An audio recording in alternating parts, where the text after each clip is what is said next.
He comes in the winter, compassion and trust. He dances in spring with your love and your lust. He calls in the summer, and serve him you must. He withers in autumn. You save him from dust.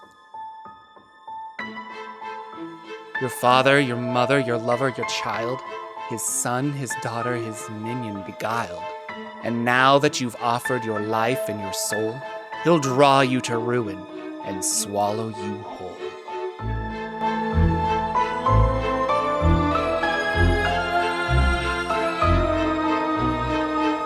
This video is sponsored by Describe. Describe offers finely crafted box text for your tabletop fantasy role-playing game, and if you're a dungeon master, a writer, and you're looking for the exact words to spice up your descriptions, then look no further. They have a plethora of entries for terrain, monsters, spells, planes of existence, and now dialogue. Check out Describe today by clicking the link in the description, and thank you again, Describe. Fraz-Urb'luu is a demon lord of old. He's been in every edition of Dungeons & Dragons, but always feels like the most foreign to me, like he somehow doesn't belong in Dungeons & Dragons. Fraz-Urb'luu stands 12 feet tall with bat wings on his shoulders. He has a very gargoyle appearance, looking like a typical medieval demon or devil. Hello everybody, Jordan here. The PH is silent. Fraz-Urb'luu is the demon lord of deception. Don't believe his lies. He was one of the first demon lords that surfaced after the Oberiths came to the world from their dying plane of existence. Not an Oberith himself, he was simply present at the beginning. Fraz-Urb'luu gained power through manipulation and deceit. Many of the other demon lords still hold long-standing grudges against him for this. During the initial cash grab of Abyssal Layers, Fraz-Urb'luu took the 176th layer of the Abyss to call his own and molded it to suit his fancy. Known as Hollow Heart, Fraz-Urb'luu has resided there for eons. Now, he had the ability to change the landscape, creating mountains and shaping cities. He spent most of these eons making Hollow Heart something both frightening and inspiring. After Fraz-Urb'luu finished, it was said that his Abyssal Layer was beautiful, rivaling some of the positive planes such as Arvindor in Aboria and the twin paradises of Bytopia. Now, being the Prince of Deception, I wonder if this was a rumor spread by Fraz-Urb'luu to bring curious creatures into his abyssal lair and trap them there. We may never know for sure. Part of his rise to power was through a magical artifact known as Fraz-Urb'luu's Staff, a major artifact that allowed him to manipulate the minds of others, and that included demons. He built large armies this way and brought many under his control in Hollow Heart. The staff itself is a jeweled scepter of adamantine. Cast at the end were 5 bestial arms that pushed outward, one gripping a fanged humanoid skull, and red smoke would drift up from the skull's eye sockets. To put it into game terms, the staff allows the user to cast Command, Charm Person, and Suggestion at will, as well as Charm Monster, Dominate Person, Mind Fog, and Dominate Monster a select amount of times a day. It had all the functionality of a Rod of Rulership, and if used as a weapon, it was a +5 adamantine unholy great club. And I'm sure, like other demonic artifacts, the staff works best for Fraz-Urb'luu, and if a mortal tried to attune to it, there would be dire consequences. See Wand of Orcus as an example. Now, for centuries, other demons attempted to steal or destroy Fraz-Urb'luu's staff and claim Hollow Heart for themselves, but they were never successful. Then a wizard from Greyhawk named Zagig joins our story. Now, you might remember Zagig from my video on the Witch Queen Tasha, aka Igwilv. Tasha was Zagig's apprentice, and the two of them became well-versed in demonic summoning and dark magic. Igwilv, who later went on to write the Demonomicon of Igwilv, studied with Zagig. Now, as a test of his power, Zagig wanted to summon and imprison a demon lord, and Fraz-Urb'luu was the chosen target. He worked with Igwilv and spoke with other demon lords such as Grazit to get hints about Fraz-Urb'luu's true name, and also about a magic item that could weaken him.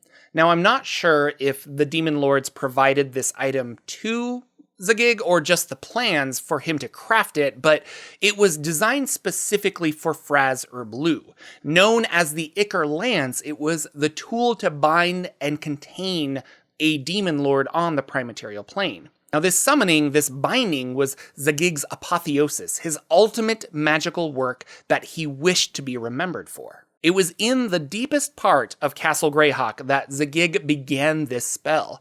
Fraz-Urb'luu heard the summons and decided to allow himself to be pulled into the prime material plane, thinking it would be fun to cause some chaos and destruction. Which leads me to believe that demon lords can just reject being summoned if they don't want to. Zagig summoned him, and once Fraz-Urb'luu appeared, he used the Icker Lance artifact against him. Now, some accounts say that the lance was used like a weapon, and it was successful against the demon lord, weakening him. But other stories I found said that Fraz-Urb'luu took the Icker Lance from Zagig in a show of power and broke it. However, the demon lord breaking the lance was all part of the ritual. The lance alone wouldn't bind him, but destroying it released a magical trap that severely weakened Fraz-Urb'luu.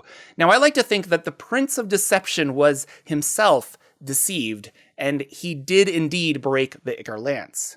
This is the only place that I can find any information about what the Icker Lance was, so perhaps it was destroyed after all. It's all part of Zagig's summoning plan. Fraz-Urb'luu's staff remained in the Abyss during this whole summoning sequence, and Fraz-Urb'luu was weakened and jailed underneath Castle Greyhawk.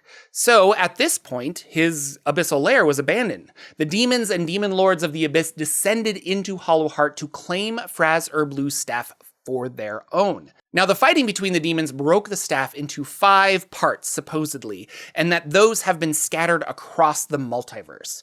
No one knows of their current whereabouts. There are rumors of liches and covetous wizards holding pieces of the staff who probably have never realized how rare an artifact they actually hold. Other rumors say that pieces made their way to the goodly planes and have been sealed away by angels and lawful creatures. Now, whatever the case, the staff is currently missing, and that could be a very good adventure to gather all the pieces and reattach them. The staff of 5 parts. Egwilv learned a lot from the whole Fraz-Urb'luu summoning process, and she applied it later on to summon and bind Grazit. Zagig went on to imprison 9 demigods under Castle Greyhawk, and he used them as a catalyst for his own ascension to divinity. For 200 years, Fraz-Urb'luu was locked away in Castle Greyhawk. The demigods around him eventually broke free, but Fraz-Urb'luu's cage remained strong. It was not until 2 adventurers found him and accidentally set him free. Now, the real story behind this is a game that Gary Gygax was running, and this is pretty hilarious. Gary had 2 players that went on an adventure in Castle Greyhawk. Exploring, they discovered a chained demon prince named Fraz-Urb'luu. The DM, as the demon lord, told a bunch of lies and convinced the players that Fraz-Urb'luu was actually a minion of good trapped here by an evil sorcerer. So they freed him. Now, the backstory to this is that the players previously acquired Vorpal swords that were ruining the campaign, as in nothing could really stop them. So once freed, Fraz-Urb'luu rewarded them by teleporting them into the Abyss. He destroyed their Vorpal swords, a Holy Avenger Greatsword that one of the players had, and then sent them packing. And I don't know if Gygax was fed up and said, "That's it, you're all in the Abyss," and took away all of their magic toys, or if it was played out sincerely, but I bet it was one of those nights where the players went home pretty upset. However, in those moments, you have to remember that there is a great story that you will have forever. Now free, Fraz-Urb'luu returned to his abyssal lair. His lair of the Abyss became a flat, infinite plain of white sand. Without Fraz-Urb'luu there to maintain all of the mountains and cities through his magic, everything slowly decayed. The sky became black and the whole realm empty. Fraz-Urb'luu did try to rebuild, but without the use of his magical staff. The staff was key, so transforming the whole thing into Hollowheart again was a difficult task. Much of the lair is still white sand, as the Demon Lord doesn't have the power to control the entire realm anymore. Fraz-Urb'luu hates humans for imprisoning him, for losing his staff, and for the destruction of his abyssal lair. Now, in an attempt to thwart being summoned again and ripped from his precious abyssal lair, Fraz-Urb'luu crafted a spell that bound him to a gem within the abyss, within Hollow Heart. And this worked for a very long time, but I also don't think anyone was actually trying to summon him directly.